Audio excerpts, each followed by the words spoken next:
దేవుని పరిశుద్ధ నామములకు మహిమ కలుగును గాక. ప్రభువైన యేసుక్రీస్తు నామములో మీ అందరికీ నా హృదయపూర్వక వందనాలు తెలియజేస్తున్నాను. ఈ దినం మరొకసారి దేవుని వాక్యాన్ని ధ్యానించడానికి, ప్రభుని ఆరాధించడానికి దేవుడు మనకిచ్చిన మంచి సమయాన్ని బట్టి నేను దేవుడికి కృతజ్ఞతలు తెలియజేస్తున్నాను. మే నెలంతా కూడా దేవుడు మనల్ని ఎంతగానో కాచి కాపాడారు. ఎంతోమంది మే నెలలో మనతో ప్రవేశించిన వారి నెలాఖరులో లేదు. మరియు దేవుడు ఇలా మనల్ని ఉంచాడు అని అంటే దేవుని యొక్క కృపా కనికరం దయని బట్టి దేవుడు మనల్ని ఇక్కడ ఉంచారు. అందుని బట్టి నేను దేవుడికి నిండు మనసుతో వందనాలు తెలియజేస్తున్నాను. దేవుడు మాకు సమూహలతో దేవుడు సమూహలు అనిపించినప్పుడు చిత్తపడి నేను ఉన్నాను అని చెప్పాడు. అలాగే ఈరోజు మనం దేవుడి వర్తమానం వినేటప్పుడు ఇదిగో ప్రభా, నీ మాటలు నేను ఆలకిస్తున్నాను, నీ మాటలు నేను వింటున్నాను, ప్రభా నువ్వు నాతో మాట్లాడు అని చెప్పాలి. సమూహలు ఎలాగైతే నా చిత్తపడి నేను ఉన్నాను చెప్పండి అని చెప్పేసి ప్రభువుని స్వరం, ఆ స్వరానికి ఎలాగైతే ఆయన రెస్పాండ్ అయ్యారో మనం కూడా చిత్తం ప్రభా నీ వాక్యం వినడానికి, లేకపోతే ధ్యానించడానికి, నేర్చుకోవడానికి, సరిదిద్దుకోవడానికి నేనున్నాను ప్రభా, నన్ను ఒకసారి జ్ఞాపకం చేసుకోమని మనం దేవుని వాక్యాన్ని ఆ విధంగా మనం అంత శ్రద్ధాశక్తులు పెట్టి దేవుని మాటలు విందాము, శ్రద్ధగా వాక్యాన్ని ధ్యానం చేద్దాం. గత ఆదివారం నాడు మనం ఒక వాక్యాన్ని చూస్తున్నాము. బైబిల్లో యోబు గ్రంథంలో 8వ అధ్యాయంలో ఉన్నటువంటి 6 వచనాల్లో మొదటి 6-7 వచనాలు వరకు కూడా ధ్యానం చేస్తున్నాం. అక్కడ ఉన్న విషయం ఏంటంటే కనుక యోబు గ్రంథంలో 8వ అధ్యాయం మొదటి 7 వచనాల్లో అక్కడ మనం ధ్యానం చేస్తూ సగంలో మనం ఆపాము. అక్కడ జరిగిన విషయం నేను గత వారానికి 2 మాటలు చెప్తాను. అంటే ఒక మనుష్యుడు, ఒక మానవుడు చాలా కొంచెంలో నుంచి గొప్ప స్థితిలోకి రావడానికి, లేకపోతే ఆత్మీయంగా, లేకపోతే ఫలించే విషయంలో, లేకపోతే ఆత్మల పని విషయంలో కానీ, భౌతిక సంబంధమైన జీవితంలో కానీ, సమాజ సంబంధమైన జీవితంలో, చదువుల్లో, ఉద్యోగాల్లో, వివాహాలు, ఇంకా అన్ని రంగాలలో కూడా అన్ని విధాలుగా మనం చూసినప్పుడు ఒక మనిషి తన యొక్క ప్రారంభపు స్థితి కొంచెముగా ఉన్నప్పటికీ ఎప్పుడు కూడా మానవుడు అభివృద్ధి చెందాలనేది మానవుడు కోరేది. దేవుడు కోరుకునేది కూడా మానవుడు అభివృద్ధి చెందాలనేదే దేవుడు కోరుకుంటాడు. మనుషులు అభివృద్ధి చెందితే కొంతమందికి ఇష్టం ఉండదు, కానీ దేవుడికైతే ఆయన దేవుడైంది కూడా తన పిల్లలు, దేవుడి పిల్లలు, ప్రజలందరూ కూడా మానవ జాతి అభివృద్ధిలోకి రావాలనేది దేవుని యొక్క చిత్తం. అయితే ఒక మనిషి గొప్ప స్థితిలోకి రావడానికి, ఒక మనిషి ఒక చక్కటి ఆత్మీయ జీవితం స్థితిలోకి రావడానికి కానీ, లేకపోతే ఇతర విషయాల్లో కూడా అభివృద్ధిలోకి రావడానికి కానీ 4 విషయాలు మనం చేయాలని ఒక కండిషన్ మనకి దేవుడు యోబు గ్రంథంలో చూపిస్తున్నాడు. ఆ కండిషన్లో 4 విషయాలు మనం అనుకున్నాం. దాంట్లో 2 విషయాలు గత ఆదివారం ధ్యానం చేస్తాం. దాంట్లో మొదటి విషయం ఏంటంటే జాగ్రత్తగా దేవుని రాజ్యాన్ని, వీటిని మొదటగా మనం వెతకాలి. రెండవది ప్రార్థన చేయాలి. అంటే దేవుడిని బ్రతిమాలుకోవడం. బ్రతిమాలడం వేరు, ప్రార్థన చేయడం. ప్రార్థన కంటే కూడా ఇంకా బాగా ఉన్న విషయం ఏంటంటే బ్రతిమాలుకోవడం.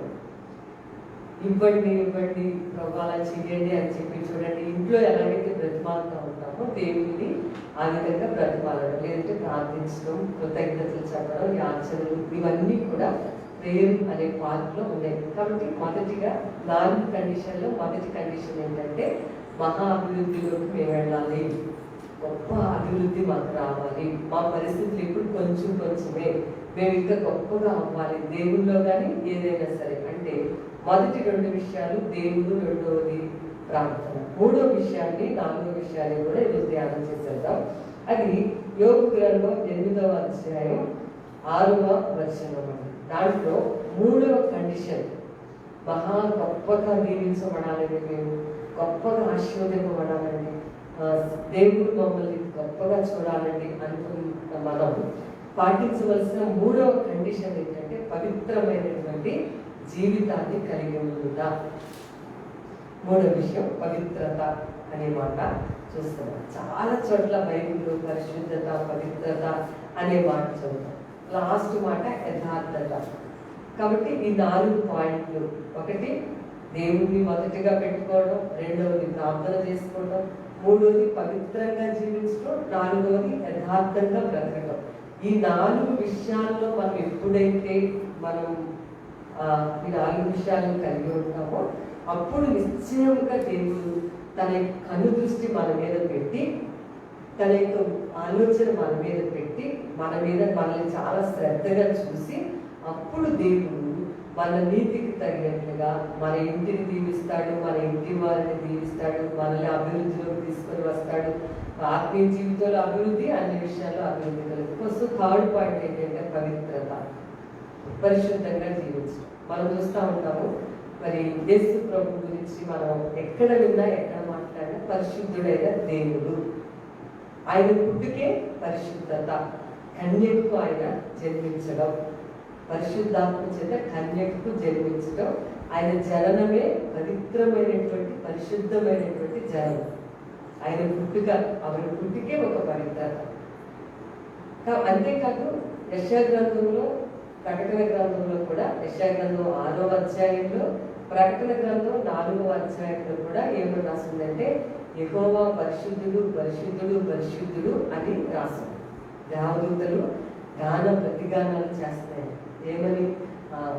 ఆయన్ని ఇంకా చాలా పేరు, ఏదో ఒక పేరు పెట్టి ఆయన మంచివాడను, గొప్పవాడను, ఇలా చాలా చాలా విషయాలు. కానీ బైబిల్లో దేవుడి గురించి, యేసు ప్రభు గురించి, ఆయన జీవితం గురించి చెప్పిన మాటల్లో ఆ దేవుడి యొక్క తత్వం ఏంటి అంటే పరిశుద్ధత. ఆయన పరిశుద్ధుడు, పరిశుద్ధుడు, పరిశుద్ధుడని యెషయా గ్రంథం 6వ అధ్యాయంలో రాస్తుంది. ఇంకా ఎక్కడ ఉంది? ప్రకటన గ్రంథంలో కూడా రాస్తున్నారు. ఆయన పరిశుద్ధుడైనటువంటి దేవుడు. కాబట్టి ఆయన దేవదూతలు ఇలాగే ఆరాధిస్తున్నారు. ఏమని ఆరాధన చేస్తున్నారంటే యెహోవా పరిశుద్ధుడు, పరిశుద్ధుడు, పరిశుద్ధుడని గాన ప్రతిగానాలు చేస్తూ ఉన్నారని చెప్పి బైబిల్లో రాస్తారు. మామూలుగా ఏదైనా మీరు బైబిల్ చదువుతుంటే కనుక ఎక్కువగా 2 సార్లు ఒక విషయం 2 సార్లు అలా రాస్తుంది. కానీ పరిశుద్ధుడు అనే మాట దేవుడి గురించి రాస్తుంది. అనేక చోట్ల కూడా పరిశుద్ధత అనే మాటని బైబిల్లో మనం చూస్తూ ఉంటాం. పవిత్రత, పరిశుద్ధంగా జీవించటం, హోలీనెస్, పవిత్రత, హోలీనెస్, పరిశుద్ధత. 3rd కండిషన్, మహా అభివృద్ధిలోకి రావడానికి 3వ విషయం ఏంటంటే, 3వ విషయం పవిత్రంగా జీవించడం. దేవుడు ఎంత పరిశుద్ధుడంటే చూడండి, సంఖ్యాకాండంలో 25వ అధ్యాయంలో ఒక విషయం జరిగింది. ఇక్కడ మనం కూడా ఆయన పరిశుద్ధుడు కాబట్టి ఆయన మనం కూడా పరిశుద్ధంగా ఉండాలి అని చెప్పి దేవుడు మనల్ని ఎలా కోరుతా ఉన్నారు. సంఖ్యాకాండంలో 25వ అధ్యాయంలో ఇశ్రాయేలు ప్రజలు, ఈ విషయాన్ని మీరు తర్వాత మీరు చదవచ్చండి. ఇశ్రాయేలు ప్రజలు షిత్తీము అనేటువంటి ఒక ప్రాంతంలో ఉన్నారు. వాళ్ళు ప్రయాణం చేస్తూ వచ్చారు కదండి. ఎక్కడి నుంచి? ఐగుప్తులో నుంచి కనాను దేశానికి ప్రయాణం చేస్తున్నారు. ప్రయాణం మధ్యలో ఒకసారి షిత్తీము అనే ఒక స్థలం దగ్గర ఆగారు. వాళ్ళ ప్రయాణం ఎలా సాగేదంటే, దేవుడు వెళ్ళండి అంటే వెళ్ళేవారు, ఆగండి అంటే అక్కడ ఆగేవారు. మీరు ఆగమని చోట మేము ఆగం, మీరు ఉండమని చోట మేము ఉండం అనకుండా దేవుడు ఇక్కడ ఆగాలి అంటే అక్కడ ఆగేవారు. మీరు ముందుకు వెళ్ళొచ్చు అంటే ముందుకి వెళ్ళేవారు. అంతా అలా జరుగుతున్నప్పుడు 25వ అధ్యాయంలో ఒక సంఘటన జరిగింది. అదేంటంటే షిత్తీము అనే ఒక ప్లేస్లో వాళ్ళు దిగారు. ఎందుకంటే వాళ్ళ ప్రయాణం మరి అంత చాలా సంవత్సరాల ప్రయాణంలో అంతమంది ప్రజలతో మోషే నాయకత్వంలో జరిగింది. షిత్తీములోకి వచ్చిన తర్వాత ఒక విషయం జరిగింది. ఇశ్రాయేలు ప్రజలు ఏం చేశారంటే అన్యులతో స్నేహం చేయడం మొదలుపెట్టారు. ఎవరంటే ఇక్కడ మోయాబు వాళ్ళతో స్నేహం చేస్తారు. మోయాబు స్త్రీలతో ఇశ్రాయేలీల పురుషులు భయంకరమైన స్నేహము చేస్తా వచ్చారు. అది మోషేకి తెలిసిందన్న. ఏం స్నేహం చేశారో అక్కడ రాసుకుంది 25వ అధ్యాయం. ఆ స్నేహంలో మరి ఇశ్రాయేలీల పురుషులు అప్పుడు దేవుడు ఏ కట్టడలు చెప్పారో, దేవుడు ఏ ఆజ్ఞలు చెప్పారో, దేవుడు ఎలా ఉండాలని చెప్పాడో మర్చిపోయింది. దేవుడు మీరు పరిశుద్ధంగా ఉండాలని చెప్పిన మాట గుర్తులేదు. మీరు మంచిగా ఉండండి అని చెప్పే మాట మర్చిపోయారు.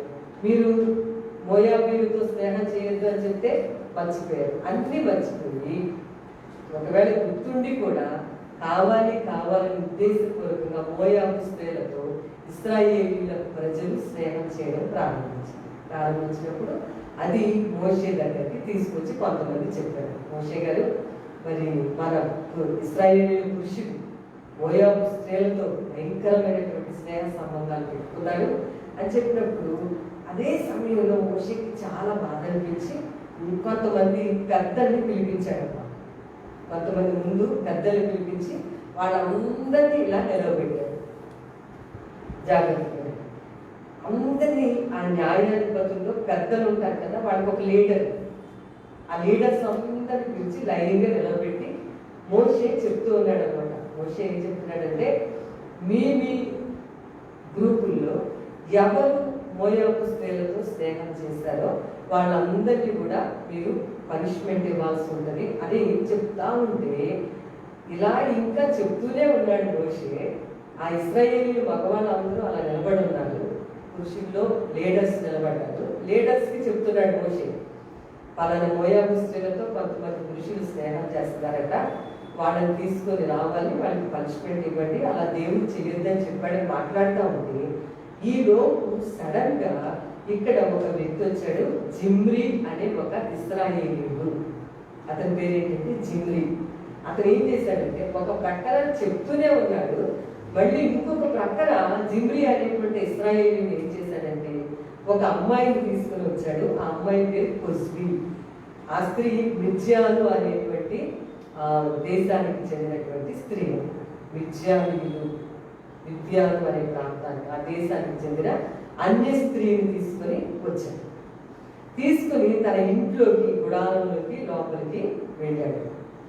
ఒక ప్రక్కనేమో మోషే చెప్తున్నాడు, ఇప్పుడు కూడా ఇలాగే కదండి, అంటే పవిత్రతగా ఉండండి, పరిశుద్ధంగా ఉండండి అని ఒక ప్రక్కన చెప్తా ఉంటే మళ్ళీ ఇంకొక ప్రక్కన మళ్ళీ ఇలాంటి చెడ్డ స్నేహాలు కనిపిస్తా ఉన్నాయి. ఒక ప్రక్కన మోషే హెచ్చరిస్తా ఉన్నాడు, గట్టిగా చెప్తున్నాడు, మీరు అలా జీవించకండి, దేవుని ఉగ్రత మన మీదకి వస్తుంది, మీరు పరిశుద్ధంగా జీవించండి, మీరు పవిత్రంగా ఉండాలి, మీరు ఎలా పడితే అలా జీవించడానికి వీల్లేదని చెప్తూ ఉంటే ఈలోపు ఇక్కడ జిమ్రీ అనే ఒక అతను ఏం చేశాడు, ఇశ్రాయేలీయుడు మళ్ళీ మిర్జాను ప్రాంతానికి చెందిన ఒక స్త్రీని తీసుకొని వచ్చాడు. మిర్జాను ప్రాంతానికి చెందిన స్త్రీ, అమ్మాయి పేరు ఏంటంటే కొజ్బీ. తీసుకొచ్చినప్పుడు అక్కడ అహరోను యొక్క మనవడు ఉన్నాడు, అతని పేరు ఏంటి అని అంటే ఫీనేహాస్. అతనికి చాలా బాధ చేసినాడు. అదే ఒక ప్రక్కన నాయకుడు చక్కగా చెప్తున్నాడు కదా, మరి పవిత్రంగా ఉండండి, మోయాబు స్త్రీలతో స్నేహం చేయొద్దని చెప్తే మళ్ళీ ఇంకొకటి వెళ్ళి మిర్జాను స్త్రీని తీసుకొని వచ్చాడే, దేవుడు అంటే వీళ్ళకి అసలు భయం లేదు అని చెప్పి అహరోని మనవడు అనమాట ఫీనేహాస్ అని అతనికి చాలా బాధ అనిపించి ఇంకా ఏం చేశాడంటే ఆ గుడారంలోకి ఆ స్త్రీని ఇవి జిమ్రీ ఆ వ్యక్తి తీసుకెళ్ళిపోయింది. అంటే తన ఇంట్లోకి తీసుకెళ్ళిపోతే వాళ్ళిద్దరినీ కూడా ఫీనేహాస్ అనేటువంటి అహరోని యొక్క మనవడు చంపేశాడు. అంటే ఇక్కడ చంపడం అంటే అలా చంపాలని కాదు, ఆ అపవిత్రతని తీసివేయడం. అప్పటికే ఎప్పుడైతే ఈ ఇశ్రాయేలీయుడు వెళ్ళి ఆ స్త్రీని తన ఇంట్లోకి తీసుకువెళ్ళాడో అప్పుడు భయంకరమైన తెగులు వచ్చింది. చాలా మంది ఆ తెగులుతో భయంకరమైన 24,000 మంది ఆ తెగులుతో చనిపోయారు. కారణం ఏంటి? తెగులు అంటే వ్యాధి, తెగులు అంటే అంటువ్యాధి. ఎందుకు వచ్చింది అంటే అపవిత్రమైన స్నేహం చేయడం వలన, అపరిశుద్ధమైన స్నేహం చేయడం వలన, కాని స్నేహం చేయడం వలన, అసలు దేవుడు వద్దు, మిర్జానుతో స్నేహం చేయొద్దు, మోయాబు స్త్రీలతో స్నేహం చేయొద్దు అని చెప్తే వినిపించుకోకుండా ఒక స్త్రీని తన ఇంటికి, మిర్జాను అనే స్త్రీ, మిర్జాను దేశస్తులు ఎవరు అని అంటే గొప్ప వ్యాపారాలు చేస్తూ ఉంటారు. యోసేపు రమేసినప్పుడు వాళ్ళే కొనుక్కున్నారు.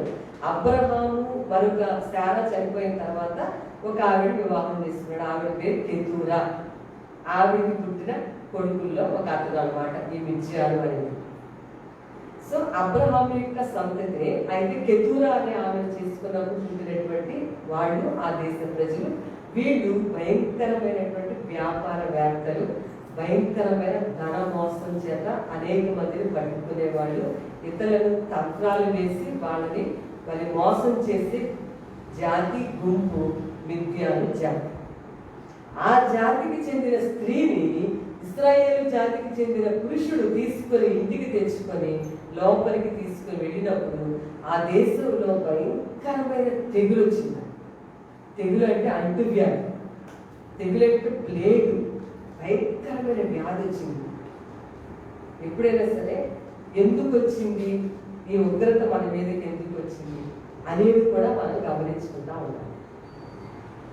కాని స్నేహం చేసినందుకు, అపవిత్రమైన స్నేహ సంబంధంలో ఉన్నందుకు, అంతేకాదు దేవుడు వద్దన్నది చేసినందుకు, ఒక ప్రకారం మోషే అనే నాయకుడు గొంతు గట్టిగా అరుచుకొని చెప్తా ఉన్నాడు, మీరు మోయాబు స్త్రీలను తీసుకురావద్దు, మిద్యాను స్త్రీలను తీసుకురావద్దు, సిరియన్ల వాళ్ళని తీసుకురావద్దు, అన్యుల స్త్రీలను ఎవరిని తీసుకురావద్దు అని ప్రకారం చెప్తానే ఉన్నాడు. ఇంకొకటి ఈ పని చేస్తాడు. వెంటనే ఫీనెహాసు చాలా, అప్పుడు ఎప్పుడైతే ఈ పని చేశాడో వాళ్ళ మధ్యలో గొప్ప తెగులు వచ్చింది. 24,000 మంది ఆ తెగులు చేత చనిపోయింది. వెంటనే ఫీనెహాసు అని అహరోను యొక్క మనవడు ఏం చేశాడు అంటే ఆ గుంపులు అక్కడ ఉన్నాడు. గబగబా వెళ్ళి ఈ గుడారం లోపలికి వెళ్ళిపోయిన జిమ్రీని కుస్బీని కూడా ఈటతో పొడిచి చంపేస్తాడు. అంటే ఏం చేశాడంటే దేవుణ్ణి సంతోషపెట్టి చంపడము అంటే ఇప్పుడు మనం తెలుసుకోవాల్సిన విషయం ఏంటంటే వాళ్ళ మధ్యలో ఉన్న అపవిత్రతను తీసివేయడం, అపవిత్రతను చంపేయడం, దేవుడికి ఇష్టం లేని స్నేహాన్ని విడిచిపెట్టేసేయడం, దేవుడికి ఇష్టం లేని స్నేహ సంబంధాలను వదులుకోవడం. ఆ అపవిత్రత వచ్చి రాగానే తెగులు ప్రారంభమైపోయింది. ఆ తెగులు చేత అంతమంది చదివితే ఫీనెహాసు వెళ్ళి దానికి పరిష్కారం చేసిన వెంటనే ఆ తెగులు ఆగిపోయింది. అయితే అప్పటికే 24,000 మంది చనిపోయారు. మోషే మరి ఇదంతా కూడా చూస్తా ఉన్నాడు. ఫీనెహాసు దేవుని మర్యాదను కాపాడటం కోసం, దేవుని పవిత్రతను కాపాడటం కోసం, దేవుని సంతోష పెట్టడం కోసం అక్కడ ఒక మంచి కార్యాన్ని ఆయన చేశాడు. ఈరోజు మనం కూడా ఎలా ఉండాలి, ఒక ప్రాయశ్చిత్తం చేశాడు. ఇశ్రాయేలు ప్రజల మధ్యలో ఒక ప్రాయశ్చిత్త కార్యక్రమాన్ని చేస్తే అప్పుడు ఎప్పుడైతే వెళ్ళి వాళ్ళిద్దరూ అలాగే ఈటతో పొడిచాడో తెగులు వెంటనే ఆగిపోయింది, అంటువ్యాధి ఆగిపోయింది, ప్లేగ్ అనేది లేకుండా పోయింది. కాబట్టి ఇక్కడ ఏం చేశాడు ఫీనెహాసు స్థానంలో ఇప్పుడు మనం ఉండాలి. మన దేశము, మన యొక్క ప్రాంతం యొక్క ప్రజల కొరకు ప్రాయశ్చిత్తాన్ని మనం చేయాలి. మనం అలా వెళ్ళి చంపడం అని కాదు, వాళ్ళకు మంచి విషయాన్ని బోధించడం, దేవుని సంతోషపెట్టే కార్యాన్ని చేయడం, దేవునికి దైవ మర్యాదను కాపాడాలి. దేవుని మర్యాదను కాపాడే వారు ఉండాలి. కానీ మనమే ఇంకా దేవుని గాయపరిచే వారంగా, ఇంకా దేవుని దొక్కపెట్టే వాళ్ళలాగా ఉన్నట్లయితే అది చాలా ప్రమాదానికి దారితీస్తుంది. ఫీనెహాసు దేవుని సంతోషపెట్టే చక్కటి కార్యాన్ని చేశారు. దేవుని మర్యాద కాపాడే కార్యక్రమం చేసినప్పుడు వెంటనే తెగులంతా కూడా ఆగిపోయింది. అంటే దేవునికి అపవిత్రత అంటే ఇష్టం ఉండదు. ఏమేమి అపవిత్రత? మాటల్లో అపవిత్రత అంటే ఇష్టం ఉండదు, చేసే పనుల్లో అపవిత్రత అంటే దేవుడికి ఇష్టం ఉండదు, ప్రవర్తనలో అపవిత్రత అంటే దేవుడికి ఇష్టం ఉండదు. ఏ ఏ విషయాల్లో మేము పవిత్రంగా ఉండాలని పౌలు తిమోతికి ఆ మాట చెప్పాడు. తిమోతి, నువ్వు ఎలా ఉండాలంటే మాట్లాడుతున్నావే నీ మాటలు పవిత్రమైనటువంటి మాటలై ఉండాలి, నీ ప్రవర్తన పవిత్రంగా ఉండాలి, నీ క్రియలు పవిత్రంగా ఉండాలి. పవిత్రతలో కూడా నువ్వు ఒక ఇతరులకు ఒక మంచి మోడల్ చూపించాలి. అంతే తప్ప నువ్వే పవిత్రత కోల్పోయేటట్టుగా ఉండద్దు తిమోతి అనే ఆయనకి పౌలు గారు చక్కటి వాక్యాన్ని పెట్టారు. ఈరోజు ఆ తెగులు రావడానికి కారణం ఆ గుంపులో ఉన్నటువంటి అపవిత్రత. దేవుడు పరిశుద్ధుడు కాబట్టి, ఇప్పుడు మనం చదువుతున్న వాక్యం ప్రకారం పరిశుద్ధుడు కాబట్టి అపవిత్రతను ఆయన చూసి తట్టుకోడు. అందువల్ల అక్కడ భయంకరమైన అంటువ్యాధి వచ్చింది. అయితే ఫీనెహాసు వచ్చి దేవుడిని సంతోషపెట్టే ఒక పనిని ప్రాయశ్చిత్తాన్ని చేసినప్పుడు చక్కగా మళ్ళా తెగులు ఆగిపోయింది. ఈరోజు నువ్వు నేను కూడా దేవుని కార్యక్రమాలు చేస్తూ ఉన్నా సరే దేవుని వాక్యాన్ని విశ్వాస జీవితంలో నాకు అర్థమైందండి. దేవుని కార్యక్రమాలు ఎన్ని చేస్తా ఉన్నా సరే, దేవుని వాక్యాన్ని ఎంత ప్రకటించినా సరే, లేకపోతే మేము గొప్ప సేవ చేస్తున్నాం అనుకున్నా సరే, మేము చాలా గొప్ప సేవకులము, మేము విరామమే నేను అంత గొప్పగా ఉంటాము అని సేవకులు అనుకున్నా, లేకపోతే విశ్వాసులు అనుకున్నా, ఇతరులు అనుకున్నా సరే, అపవిత్రత ఎన్నిటన్నిటికీ దేవుణ్ణి పరిశుద్ధత లేకపోతే ఎప్పటికీ దేవుణ్ణి చూడలేదు. అలా అపవిత్రతగా ఉంటే ఆ ఇల్లు వర్ధిల్లు. అలా అపవిత్రతగా ఉంటే దేవుడు సంతోషించడు. వాటిని విడిచిపెట్టేస్తే దేవుడు సంతోషిస్తాడని దేవుని వాక్యాన్ని బట్టి మన జీవితాన్ని, అందుకే దేవునికి ఇష్టం లేని స్నేహాలు, దేవునికి ఇష్టం లేని మాటలు, దేవునికి ఇష్టం లేని ప్రవర్తన, దేవునికి ఇష్టం లేని అపవిత్రత ఉంటే మన కళ్ళల్లో పవిత్రం. యోగు నా కన్నులతో నిబంధన చేసుకున్నా, మన నోట్లో నుంచి వచ్చే మాటల్లో పవిత్రం. ప్రతి పాయింట్లో కూడా దేవుడు అపవిత్రత అంటే ఆయన ఎప్పటికీ కూడా ఇష్టపడతాడు. ఎన్ని సంవత్సరాల క్రితమో ఈ బైబిల్ రాశాడు. యోగు గ్రంథం అయితే ఇంకా ఆది కాలం అబ్రహాం కాలంలో రాయబడింది. కానీ ఇప్పటికీ కూడా దేవుడు పరిశుద్ధుడే, దేవుడు పరిశుద్ధతనే కోరుకుంటాడు. విశ్వాసులైనా ఎవరైనా తప్పనిసరిగా పవిత్రత కలిగి ఉండాలి. నేను చెప్పాను ముందుగానే మన దేవుడు పరిశుద్ధుడు. మనం చదివే ఈ గ్రంథము దీని మీద ఏమని రాసుకుంటుందండి? పరిశుద్ధ గ్రంథము. మీరు ఏ పుస్తకాలైనా సరే, ఇప్పుడు ఎన్నో పుస్తకాల్లో మనం చూస్తూ ఉంటాం. ఏ పుస్తకం మీదైనా పరిశుద్ధ గ్రంథము అని రాసిందేమో చూడండి. ఏ గ్రంథం మీద కూడా ఏ గ్రంథం మీద రాసిన పరిశుద్ధ గ్రంథం అంటే బైబిల్ మీదనే పరిశుద్ధ గ్రంథము అని రాస్తుంది. ఎందుకంటే దేవుడు పరిశుద్ధుడు. మన విశ్వాసము ఎలాంటి విశ్వాసమో తెలుసా? యేసు ప్రభుని నమ్ముట అనే విశ్వాసము పరిశుద్ధమైన విశ్వాసం. యూదా రాసిన పత్రికలో 20వ అధ్యాయంలో అవచ్చును రాస్తుంది. మన విశ్వాసము అపవిత్రమైన విశ్వాసం కాదు. యూదా అనే ఆయన యేసు ప్రభు సహోదరుడు చక్కటి మాట వాడాడు. ఎలాంటి విశ్వాసం అంట మనది అంటే ప్రభు నమ్మాము అనేది ఉందో చూస్తారా, అది పవిత్రమైనటువంటి విశ్వాసము అని వాళ్ళ సహోదరుడు కూడా చెప్తా ఉన్నాడు. అంతేకాదు దేవుని ఆత్మని పరిశుద్ధాత్మ అన్నాడు. పరిశుద్ధ గ్రంథము, పరిశుద్ధాత్మ, పరిశుద్ధమైన విశ్వాసం అన్ని కూడా పరిశుద్ధం కదా. మనం ఆరాధించే ఈ స్థలం పరిశుద్ధ ఆలయము కదా. ఏమాలయం ఇది? 65వ కీర్తన 4వ వచనం చక్కగా రాశారు. నీ మందిరంలోని మేలు చేత, నీ మందిరంలో ఉన్నటువంటి సమృద్ధి చేత మేము తృప్తిగా ఉంటాం. మనం అడుగుపెట్టే ఈ స్థలం ఇది పరిశుద్ధమైన స్థలం. పరిశుద్ధమైన స్థలంలో నుండి దేవుడు ఆశీర్వదించు అని రాసిన బైబిల్. సియోనులో భూమ్యాకాశాలను సృజించిన యెహోవా పరిశుద్ధ స్థలంలో నుండి, సియోనులో నుండి దేవుడు మనల్ని నియమిస్తాడు. ఆయన నివసించే స్థలం పరిశుద్ధ స్థలం, పరిశుద్ధ ఆలయం. సొలొమోను అని ఆయన అన్నాడు, ప్రభువా ఎంత యెరూషలేములో ఆయన కట్టిన ఆలయాన్ని చూసి అన్నాడు, ఎంత గొప్ప ఆలయాన్ని ప్రతిష్ఠ చేస్తున్నాను కానీ ప్రభువా నీకు ఈ ఆలయం సరిపోతుందా? అయితే ఈ ఆలయాన్ని మేము ఎందుకు ఏర్పాటు చేస్తామంటే ధూపం వేసుకోవడానికి ఈ ఆలయాన్ని కట్టాను అన్నాడు. దేవునికి పని ఆలయం అనేది ఎందుకు అంటే ధూపం వేయడానికి. అంటే ధూపము అని అంటే అది ఒక ఆరాధన చేయడానికి, లేదంటే ప్రార్థన అనేటువంటి ధూపాన్ని వేయడానికి దేవుని యొక్క ఆలయం. సో ఇప్పుడు ఇంకొక విషయం, నువ్వు నేనే దేవుని యొక్క ఆలయం. దేవుడు బైబిల్ అన్నాడు, మీరు నా యొక్క ఆలయాలు, నేను మీలో నివాసం చేస్తున్నాను అని చెప్పాను. ఇప్పుడు అనుకూలత, ఆలయాలకు వచ్చి ఆరాధన చేసిన అనుకూలత లేకపోతే నీ గృహమే ఒక దేవుని యొక్క ఆలయం. నీ గృహంలో నీవు ఇప్పుడు ప్రతిరోజు ఆరాధన చేసుకోవచ్చు. నీవు అనేది ఒక ఆలయం, నీవే ఒక టెంపుల్, మూవింగ్ టెంపుల్ అన్నమాట. మనం కదిలే ఆలయాలు, మనలో దేవుడు నివాసం చేస్తాడు. ఎందుకంటే ఈ ఆలయాన్ని దేవుడు నిర్మించాడు? నువ్వు అనే ఆలయాన్ని ఎందుకు దేవుడు నిర్మించాడు? లేకపోతే నేను అనే ఆలయాన్ని ఎందుకు నిర్మించాడంటే ఈ దేహం ద్వారా దేవుని ఆరాధన చేయడానికి, ఈ దేహం ద్వారా దేవునికి ప్రార్థన చేయడానికి అని బైబిల్లో రాస్తాడు. దేవుని స్తోత్రం. దేవుడు అందుకనే నా మందిరము సమస్త జనులకు ప్రార్థనా మందిరము.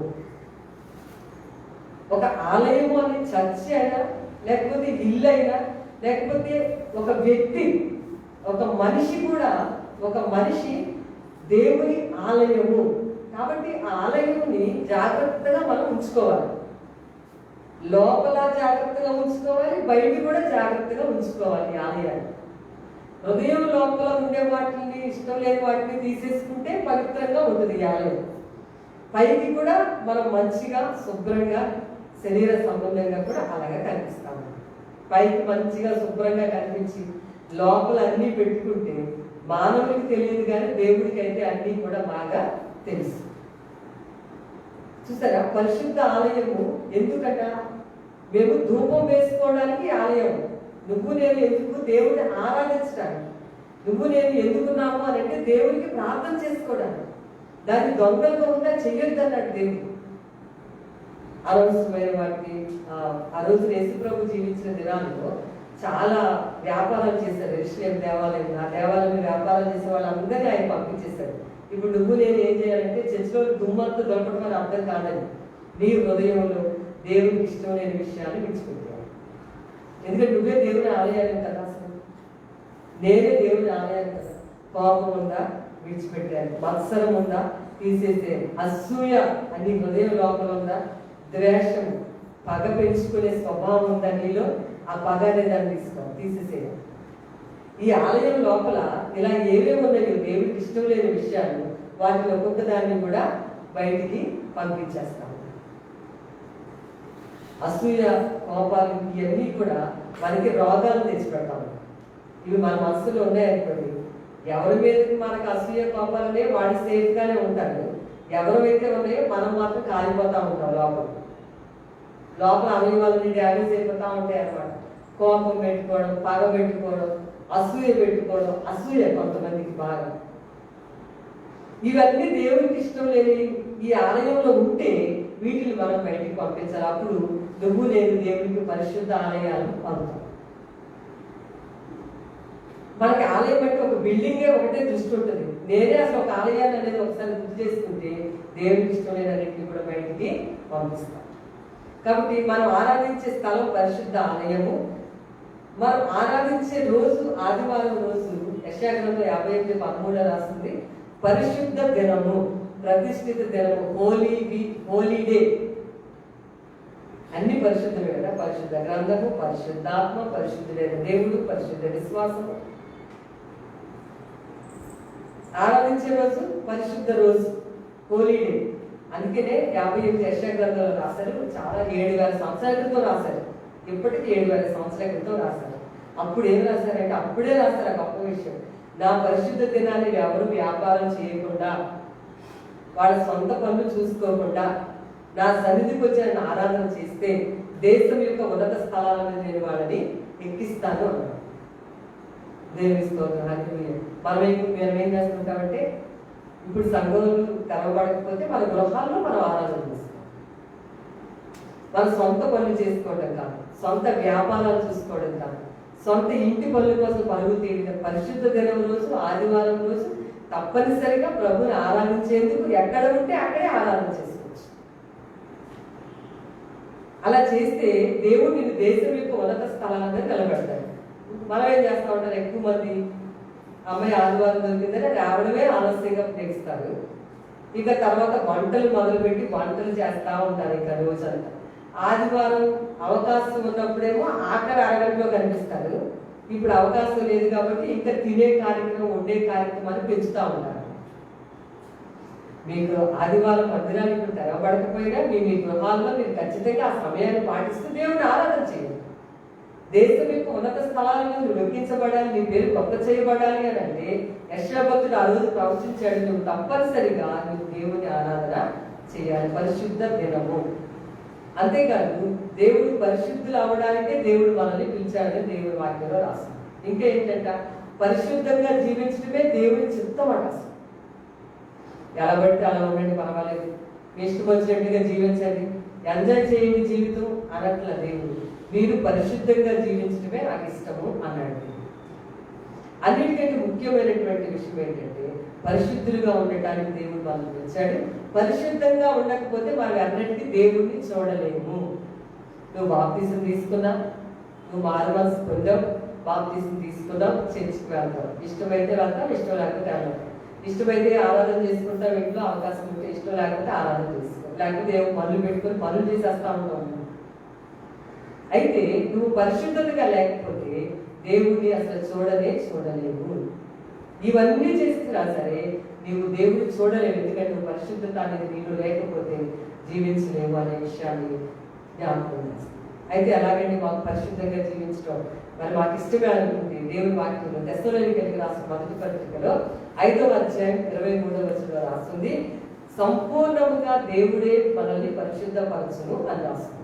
తెస్సలోనికైలకు రాసిన మొదటి పత్రిక 5వ అధ్యాయం 23వ వచనంలో రాస్తుంది, దేవుడే మనకి ఆశ అనేది ఉంటే, నేను మాట్లాడే మాటలు మంచిగా ఉండాలి, నా యొక్క కళ్ళు మంచిగా చూడాలి, నేను మాట్లాడే నా ప్రవర్తన అంతా పరిశుద్ధంగా ఉండాలి, నేను పరిశుద్ధంగా జీవించాలి అనే ఆశ కనుక నీకు ఉందనుకో, ఆశ ఉంటే తప్పనిసరిగా దేవుడే మనల్ని సంపూర్ణంగా పరిశుద్ధత కలిగిన వ్యక్తులుగా దేవుడు రోజు రోజుకి కూడా మనల్ని చేస్తాడు. అసలు ఆశే లేకపోతే ఇంకెలాగ చేస్తాడు, కానీ ఆశ కనుక ఉన్నట్లయితే తప్పకుండా దేవుడు పరిశుద్ధమైనటువంటి జీవితాన్ని అనుగ్రహిస్తాడు. కాబట్టి దేవుడు పరిశుద్ధుడు, కాబట్టి దేవుడు మనల్ని కూడా ఏమంటాడంటే పవిత్రత కలిగి ఉండండి అంటాడు. మీరు ఏ ఏ విషయాల్లో మీరు పవిత్రంగా ఉండాలండి అని అడిగితే కనుక అది చెప్పారు కదా, మాటలలో పవిత్రంగా మాట్లాడాలి, మాట్లాడే మాటలు ప్రవర్తన పవిత్రంగా ఉండాలి, ప్రేమించే విషయంలో పవిత్రమైన ప్రేమ ఉండాలి. స్వార్థపూరితమైన ప్రేమ లేకపోతే అపవిత్రమైన సంబంధాలతో కూడిన ప్రేమలు కాకుండా స్వార్థం లేని నిస్వార్థమైన ప్రేమ ఏదో కనిపించాలి. విశ్వాసంలో పవిత్రత ఉండాలి, పవిత్రతలో అన్ని విషయాల్లో మనం ఇతరులకు ఒక మంచి మాదిరిని చూపించగలం, మనం ఒక మంచి మోడల్గా ఉండాలి. అంతే తప్ప మనం ఎట్లా పడితే అట్లా మేము బాప్తిజం తీసుకున్నాం కదా రక్షించబడడం పర్వాలేదు, మేము ఇప్పుడు ఎట్లాగైనా మేము జీవించచ్చని మా ఇష్టం వచ్చినట్టుగా మేము బ్రతుకుతామంటే నువ్వు అన్నిటికీ దేవుడిని చూడలేదు, ఇక్కడ చూడలేవు, ఆ తర్వాత అన్నిటికీ కూడా చూడవు దేవుని వాక్యం ప్రకారం. కాబట్టి ఆశ ఉంటే దేవుడే మనల్ని సంపూర్ణంగా పవిత్రపరుస్తాడనే గొప్ప శుభవార్త నేను మీకు ఈరోజు చెప్తాను. అందుకే మనం ఆశపడతాం, ప్రభా పవిత్రతగా ఉంటే ఫీనేహాసు పవిత్రంగా ఉన్నందుకు ఫీనేహాసుకి దేవుడు యాజకత్వ పనిని అప్పగించాడు. అంత గొప్పగా వర్ధిల్లాడు ఫీనేహాసు. అపవిత్రత ఇష్టం లేనందుకు దేవుడిని సంతోష పెట్టడం వరకు, దేవుని మర్యాద కాపాడడం వరకు, దేవునికి ఇష్టం లేని అపవిత్రతను తీసివేసినందుకు ఫీనేహాసుకి దేవుడు ఇచ్చిన గిఫ్ట్ ఏంటంటే యాజకత్వపు పని. అహరోను మనవడి, ఎలియాజరు కొడుకు కాబట్టి అహరోను మనవడు కాబట్టి దేవుడు అతను చేసిన కార్యాన్ని బట్టి అతనికి యాజకత్వపు బాధ్యతలు అప్పగించాడు. అహరోనుకి ఇంకా కొడుకులు ఇంకా మనవ సంతానం చాలా మంది ఉన్నారండి, కానీ యాజకత్వ పని మాత్రం ఫీనేహాసుకి అప్పగించాడు. ఎందుకు? పవిత్రత కొరకు ఆశ కలిగి ఉన్నాడు, పవిత్రత కొరకు నిలబడినందుకు, పవిత్రత కొరకు పోరాడినందుకు దేవుడు అతనికి ఒక మంచిగా ఉన్నాడు. కాలేజీలో చదువుకునే పిల్లలు కానీ లేకపోతే ఇంకా ఆయా వయసులో ఉన్నవారు కానీ ఏ వయసులో అయినా సరే ఎప్పుడు కూడా మన జీవితాలు సాతానికి అతీతమే ఉండవు, చాలా పవిత్రంగా ఉండాలి. నేను చాలా అపవిత్రంగా ఉంటాను, దేవుడికి ఇష్టం లేదనుకుంటాను, దేవుడు నన్ను అప్పటికే అంగీకరించడానికి అనుకోవద్దు. దేవుడిని క్షమించమని అడిగితే క్షమిస్తాడు, నన్ను పరిశుద్ధంగా నువ్వు చేయదేవని అడిగితే మనల్ని పరిశుద్ధంగా కూడా దేవుడే చేస్తాడు. అప్పుడు మనం మహాభివృద్ధిలోకి వస్తాం. ఫీనేహాసు ఎలా వచ్చాడు? మహా అభివృద్ధి, యాజకత్వం పనిచేసేటువంటి గొప్ప అభివృద్ధిలోకి దేవుడు అతన్ని తీసుకుని వచ్చాడు. పర్లేదు, మమ్మల్ని ఎవరు చూడట్లేదు కదా, మా అమ్మ చూడట్లేదు, నాన్న చూడట్లేదు, అయితే మా హస్బెండ్ చూడట్లేదు, మా పిల్లలు చూడట్లేదు కదా అంటే కుదరదు. ఎప్పుడు ఒకలాగే కాదు, మన జీవితం మార్పు చెందుతూ రోజు రోజుకి గొంగళి కొరకు ఎలాగైతే సీతాకోక చిలుకలాగా మారుతా ఉంటాం, మన లైఫ్ని ఆ విధంగా ప్రతి రోజుకి కూడా ఒక అందముగా దేవునికి ఇష్టంగా మనం జీవించేటట్లుగా మనం మార్పు చెందుతూ ఉండాలి. అది దేవుడు చేయగలడు, ఆశ మనకి ఉండాలి. మా ఫ్రెండ్స్ అలా ఉంటారు, పర్వాలేదు, నేను ఎలా ఉండొచ్చు, లేకపోతే మా పక్క వాళ్ళు అలా ఉండట్లేదా ఏంటి, మా స్కూల్లో వాళ్ళు అలా ఉన్నారు, మా కాలేజ్లో అలాగే ఉంటారు, మా తెచ్చుకొచ్చే వాళ్ళు కూడా ఇలాగే ఉంటారు, దాంట్లో తప్పేంటి అనుకుంటే దేవుడికి అది తప్పే. ఎందుకంటే ఆయన పరిశుద్ధుడు, అపవిత్రతను ఆయన చూడాలి. చివరిగా లాస్ట్గా యథార్థత కలిగి ఉన్నట్లయితే మనం మహాభివృద్ధిలోకి వస్తామని దేవుడి వాక్యంలో రాస్తాం. ఎలా ఉంటే అట యథార్థంగా ఉండాలి. ఫస్ట్ మాట దేవుడిని వెతకడం, రెండవది ప్రార్థన, మూడవది పవిత్రంగా జీవించడం.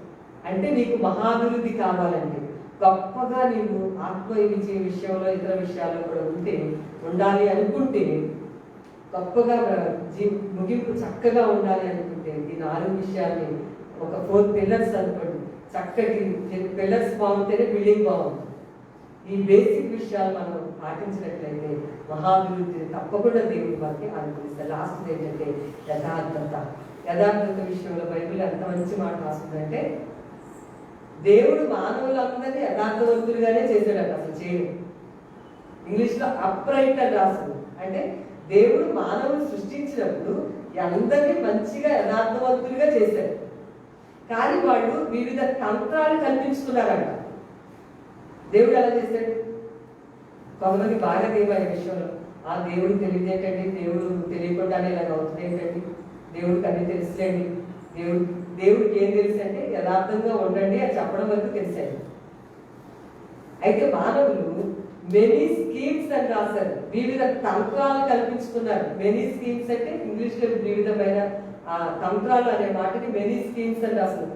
మానవుడిని అప్రైట్ గా చేశాడు. యథార్థంగా ఉండండి, వేషధారం ఉండనివ్వద్దు, అసత్యం అనేది నీ జీవితంలో ఉండనివ్వద్దు, అబద్ధమాడి కథములకి యెహోవాకు హేయములు, అబద్ధము చెప్పవద్దు. ఇంకా ఏంటి, మీరు వేషధారులా కాకుండా ఉన్నది ఉన్నట్లుగా మాట్లాడడం, సత్యమును అనుసరించి జీవించడం, అలా మీరు యథార్థవంతులుగా జీవించండి అని చెప్తున్నాడు దేవుడు. అలాగే సృష్టి కూడా ఆయన చేశాడు. మానవులు కూడా అలా సృష్టిస్తే మానవులు మెనీ స్కీమ్స్, చాలా స్కీములు పెట్టుకున్నారు, వాళ్ళ తంత్రాలు కల్పించుకున్నారని బైబిల్లో రాస్తుంది. ఇర్మియా అని ఆయన అన్నాడు, యెహోవా యథార్థత మీదనే కదా నీ దృష్టి అంతా ఉంటున్నాను. దేవుడి దృష్టి ఎవరి మీద ఉంటుందంట? యథార్థవంతుల మీద దేవుడు కను దృష్టి పడతాడు. ప్రభు నాకు సహాయం చేయ, ప్రభు నన్ను చూడు ప్రభు అని చెప్పి ప్రార్థన చేసి, అసలు నువ్వు చేసే ప్రార్థనలో యథార్థతే కనుక లేకపోతే నీ ప్రార్థనకి జవాబు రాదు. దేవుడి దగ్గర కూడా అబద్ధాలు అంటారు. ప్రార్థన చేసేటప్పుడు కూడా అబద్ధాలు ప్రార్థన చేస్తూ ఉంటారు. పాటలు పాడినప్పుడు అలాగే అబద్ధాలు. దాన్ని మనం పాటించము, పాట పాడుతూ ఉంటాం. దాన్ని మనం పాటించము, ప్రార్థన చేస్తూ ఉంటాం. హృదయంలో ఒకటి పెట్టుకుంటాం, పర్వాలతో ఇంకొక ప్రార్థన చేస్తూ ఉంటాం. దేవుడి దగ్గర కూడా మనసు ఇక్కడ చాలా ఉంది. ఎంత ప్రమాదకరమైన పరిస్థితిలో ఉన్నారంటే, యథార్థంగా ఉంటే కనుక దేవుడు ఉండాలి అని దేవుడు యథార్థం. యాబేలు అనే ఒక స్త్రీ బైబిల్లో ఉంది, సమూయేలు రాసిన గ్రంథంలో ఉంది. నేను యథార్థవంతులతో చేరి ఉన్నాను, నేను యథార్థవంతురాలని అని చెప్పింది.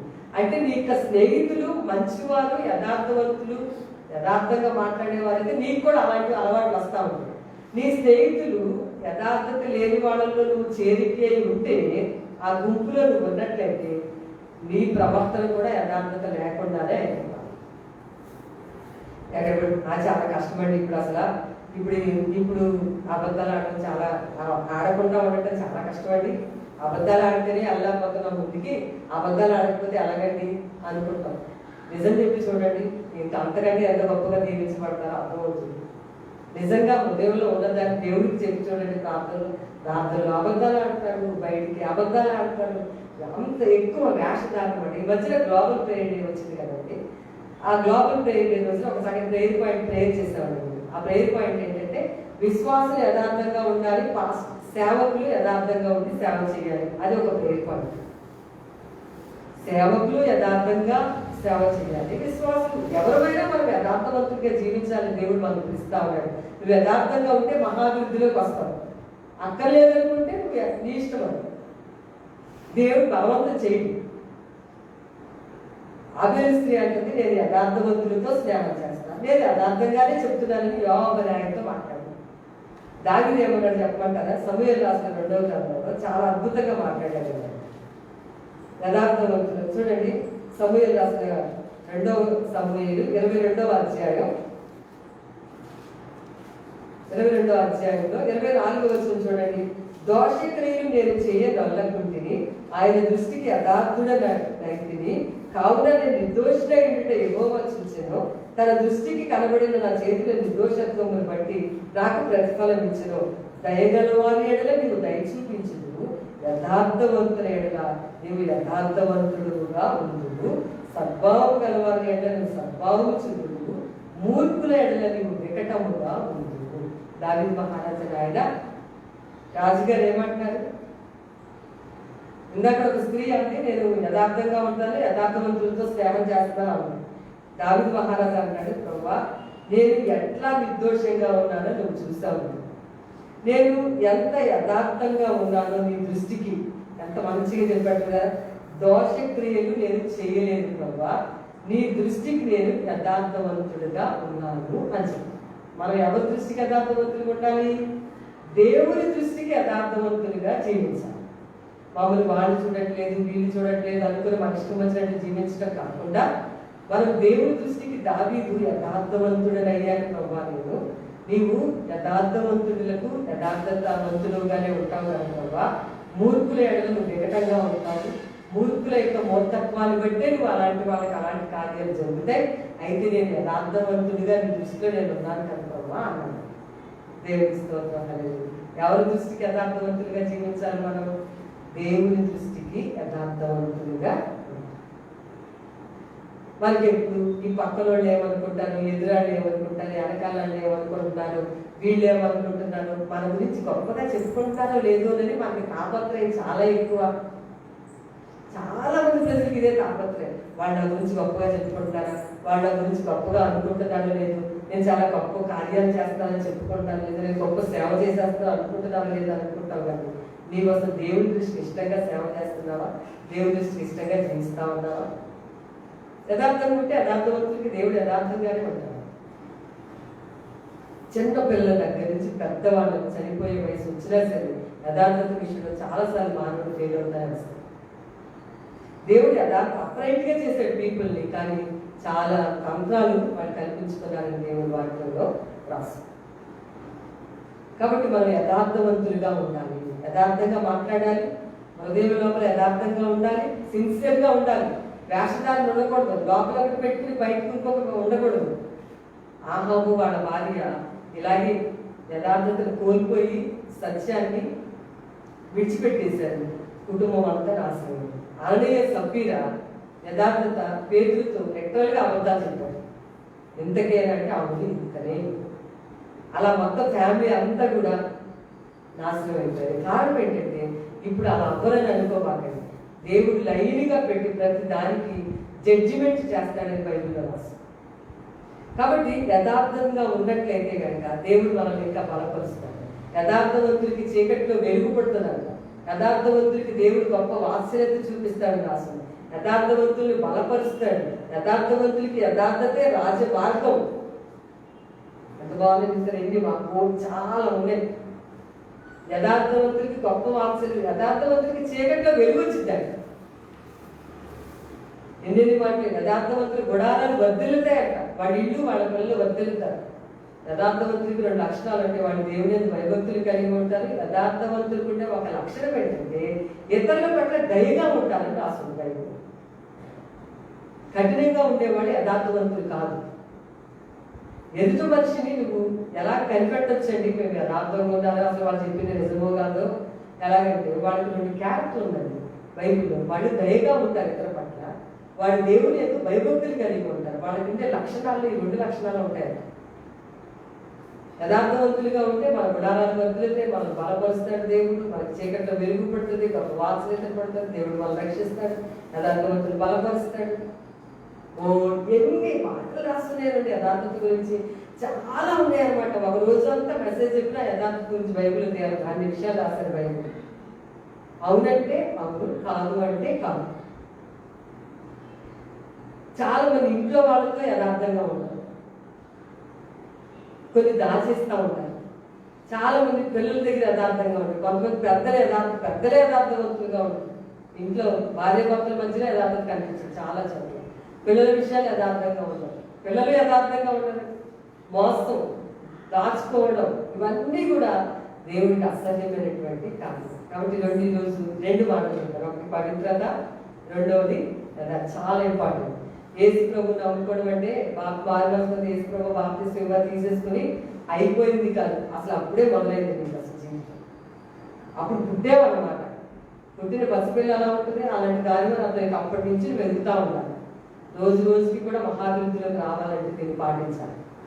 చాలా కష్టపడి నేను చాలా ప్రయత్నం చేశాను, పరిశుద్ధంగా జీవించాలనుకున్నాను, చాలాసార్లు పవిత్రంగా ఉండాలనుకుని పడిపోయాను.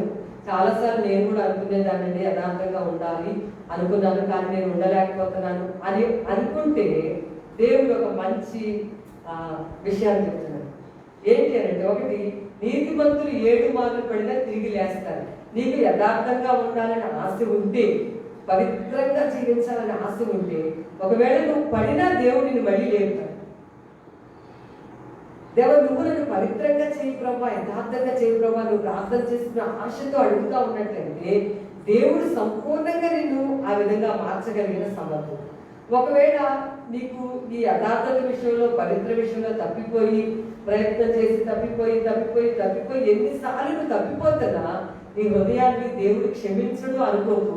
నువ్వు మళ్ళా క్షమించమని అడిగితే తప్పనిసరిగా నేను క్షమిస్తాడు దేవుడు నిలబెడతాడు. నేను పేతురు, యూదా అనే గురించి చెప్తాను. పేతురు తప్పు చేశాడు, యూదా కూడా తప్పు చేశాడు కదండి. పేతురు మరి 3 సార్లు నేను ఎరగలేను యేసు ప్రభు, యూదా కూడా యేసు ప్రభుని అమ్మేశాడు. ఇద్దరు పొరపాట్లు చేశారు, సరే అదే తప్పులు చేశారు, పొరపాట్లు కాదు తప్పులు చేశారు, ఉద్దేశపూర్వకంగానే చేశారు. పేతురు క్షమించమని అడిగాడు, దేవుడు క్షమించాడని నమ్మాడు. యూదా ఇక దేవుడి దగ్గరికి రాకుండా తనకది శిక్షావిధి అనుకుని అతను శిక్షలోకి వెళ్ళిపోయాడు. అందుకని ఇక్కడ కన్విక్షన్ అండ్ కండమ్నేషన్. పేతురు నా దేవుడు నేను క్షమించమని అడిగాను, ఆయన నన్ను క్షమించాడు అని నిశ్చయితలోకి అతను వచ్చాడు. యోధా ఏమంటున్నాడంటే, యోధా ఇక నన్ను ఆ దేవుడు అసలు క్షమించడు అనుకొని భయంకరంగా చనిపోయాడు. అయితే ఈరోజు నేను చెప్పే విషయం ఏంటంటే, మనకి మరి యోహాను రాసిన పత్రికలో యేసుక్రీస్తు అనే ఉత్తరవాది మనకున్నాడు. మనం పాపం చేస్తే యేసు రక్తం చేత దేవుడు మనల్ని కడిగి మనల్ని పవిత్రులుగా మనలా చేస్తాడు. మన కొరకు శిలువ యాగం చేసి తిరిగి లేపబడినటువంటి యేసు ప్రభు మన పక్షంగా విజ్ఞాపన చేస్తూ మనకి ఏదైనా మనం ఇలాంటి చేసినప్పుడు, లేకపోతే దేవాలను క్షమించుకొని ఆయన దగ్గరికి వచ్చినప్పుడు తప్పనిసరిగా రోజు రోజుకి కూడా మన జీవితాల్లో మనం ఎప్పటిలాగే ఉండిపోకూడదు. ఆత్మలో ఎదగాలండి, పవిత్రతలో ఎదగాలి, యథార్థతలో ఎదగాలండి.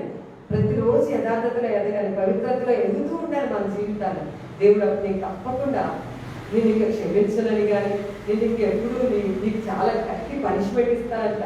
ఆయన క్షమిస్తూనే వాత్సల్యతతో, ఆయన కోపం వచ్చినా మనల్ని వాత్సల్యతతో జ్ఞాపకం చేసుకుని క్షమించి మన ఆశ యథార్థంగా ఉండాలని ఆశను తీరుస్తాడు, పవిత్రంగా జీవించాలని ఆశను తీరుస్తాడు.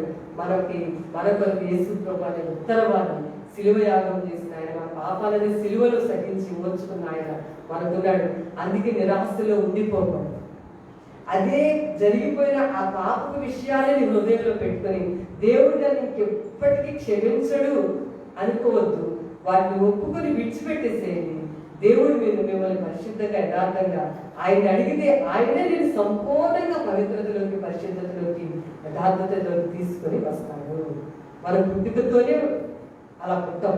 పెరుగుతూ ఉన్నప్పుడు రోజు రోజుకి కూడా మన జీవితంలో చక్కగా అభివృద్ధిలోకి వస్తాం. కాబట్టి పడిపోతున్నాను చాలాసార్లు, అనుకుంటున్నాను కానీ అనుకుంటున్నాను కానీ పైకి రాలేకపోతున్నాను, అనుకుంటున్నాను కానీ అదే తప్పు చేస్తున్నాను అనుకోకుండా కన్నీటితో దేవా నా జీవితాన్ని కనికరించుకున్నావా, నేను నీవు సన్నిధిని వెతికేదానిగా, ఈ సన్నిధిలో మరి ప్రార్థించేదానిగా, నేను మరి పవిత్రంగా యథార్థంగా ఉండాలి ప్రభు నా జీవితంలో, నాకు సహాయం చేయమని నిజంగా మనస్ఫూర్తిగా మనసు పెట్టి నువ్వు అడిగినట్లయితే దేవుడు నీ పక్షంగా కార్యాన్ని, నీకు ఆశ, మంట, వాంఛ అలాంటివి ఉంటే తప్పకుండా నీకు అలా సహాయం చేస్తాడు. మాత్రమే కాకుండా ఆయన ఏం చేస్తాడు అంటే, యోబు గ్రంథం 8వ అధ్యాయం 7వ వచనం, అప్పుడు నీ స్థితి మొదట కొద్దిగా ఉండేదను, తొదలు నీవు మహా అభివృద్ధి పొందుదువు. చూడండి ఎంత బాగా రాశారు. 6వ వచనం, 5 నువ్వు జాగ్రత్తగా దేవుని వెతికినట్లా సర్వశక్తులకు దైవం ప్రతిమాలుకుని ఎడల నీవు పవిత్రుడవై యథార్థవంతుడమైన ఎడల నిశ్చయముగా ఆయన నీ యందు శ్రద్ధ నిలిపి నీ నీతికి అప్పుడు నీ మీద శ్రద్ధ పెడతాడు. ఆయన కనుచూపు నీ మీదే పడుతుంది, నేను చూస్తాడు. నీ నీతికి తగినట్టుగా, నీ యథార్థకు తగినట్టుగా, నీ పవిత్రతకు తగినట్టుగా నీ జీవితంలో నీ నివాస స్థలాన్ని వర్తిల చేస్తాడు. మీ ఇంట్లో వాళ్ళని వర్తిలింప చేస్తాడు, మిమ్మల్ని వర్తిలింప చేస్తాడు. వర్తిల్లాలని దేవుని చిత్తం. వదిలేకుండా ఉండటం దేవుని చిత్తం కాదు. అసలు మనం బాగా అభివృద్ధిలోకి రావాలని దేవుని చిత్తం. నీ స్థితి మొదటి కొంచెమే ఉన్నా వీటిని పాటిస్తూ ఉన్నట్లయితే, దేవుని సహాయాన్ని అడుగుతూ ఉన్నట్లయితే తొలుగు నీవు మహాభివృద్ధిలోనికి వస్తావు. దేవుని స్తోత్రం హల్లెలూయా. మహా అభివృద్ధి, గొప్ప డెవలప్మెంట్ అనేది మేము అసలు డెవలప్ అవ్వట్లేదు అనుకుంటాం. అయితే అనుకుని ఆ డెవలప్మెంట్ కోసం పరుగులు తీస్తా ఉంటాం. కాదు, ఈ విషయాల కొరకు నువ్వు పరుగులు తీస్తా ఉంటే దేవుడు నేను మహా అభివృద్ధిలోనికి నడిపిస్తాడు. కాబట్టి దేవుడి వాక్య ప్రకారం జాగ్రత్తగా ఈ మాటలు దేవుడు ఉంచుకొని, వాక్య ప్రకారం సిలువలో ఆయన చనిపోయి తిరిగి లేచి మనల్ని నడిపిస్తున్నాడని ఆయన మీద ఆధారపడి జీవించి మహా అభివృద్ధిలోకి మనందరి గృహాలు, మన పిల్లలు, మన యొక్క సమాజము, దేశము వచ్చును గాక. దేవుడి మాటలు దీవించును గాక. గాడ్ బ్లెస్ యు అందరికీ.